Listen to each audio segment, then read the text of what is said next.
يسعد مساكم. Hello again. Welcome to أكلة وحكاية. My أكلة وحكاية today is za'atar thyme. It's a big spice and herbs we use in the Middle East and in Palestine. I'm going to introduce you to a three-way we eat za'atar in Palestine. First, we're going to make a sandwich with pita bread. Second, we're going to make za'atar pie. We call it in Palestine ftir, za'atar or men'ushet za'atar. And then third, which is the traditional way, is a dip. First, I'm gonna do this za'atar sandwich. We cut the pita bread half, and that's why we call it pocket pita bread. And we'll open the pocket this way. And then this is the sandwich we had every day to school. Mom will wake up early in the morning, make each one a whole pita bread, spread olive oil, and then spread the za'atar this way. So za'atar sandwich is popular in Palestine as peanut butter and jelly is popular in the United States. When we were young, my mother used to believe if you eat your za'atar in the morning for breakfast, then you will focus more in school, you pay attention, and you'll do well in the exam. Second, I'm gonna do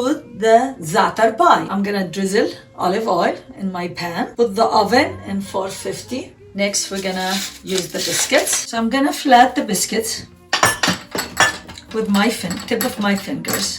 When we were young, every weekend, that's what we did. We gathered girls, from all my friends and neighbors from the high school, and we go to the mountains and we make tabbouleh, we brought food and snacks, and bring a bag to pick the fresh green za'atar from the mountain. 1 small teaspoon and spread it in the top of each one.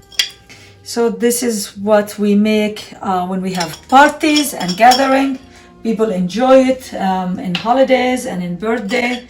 And sometimes we wake up in the morning and we go to the fresh bakery in my village, and actually we buy it in big size for breakfast.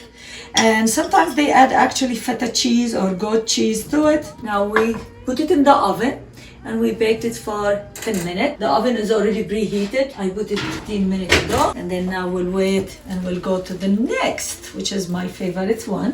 Third way to eat zait and za'atar is exactly to just cut a piece of pita bread, cut it and dip. You know yourself, you're in Palestine.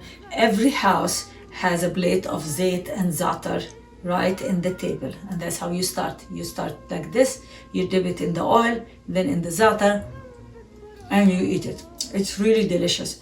So now 10 minutes is over. Let's check it out. Yep, ready. Smell delicious and great. Now we could serve it. Ready to be eaten. Again, I love Palestine. I cannot be there, but I try to bring everything from there.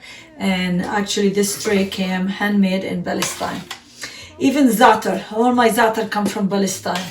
The only time I was leaving to college, when I lived in Jordan for college, and my mom sent with me thyme, and the Israeli soldiers in the border searched my luggage and found a huge bag of za'atar in it.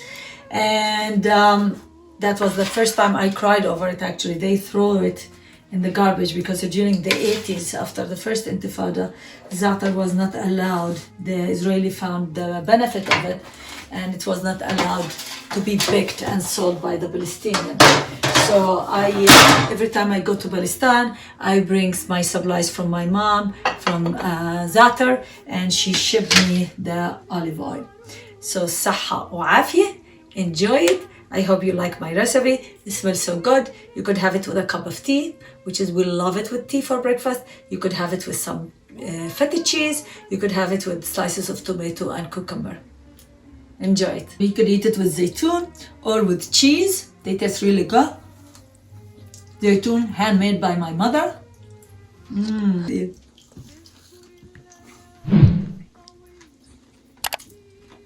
How is it, Basil?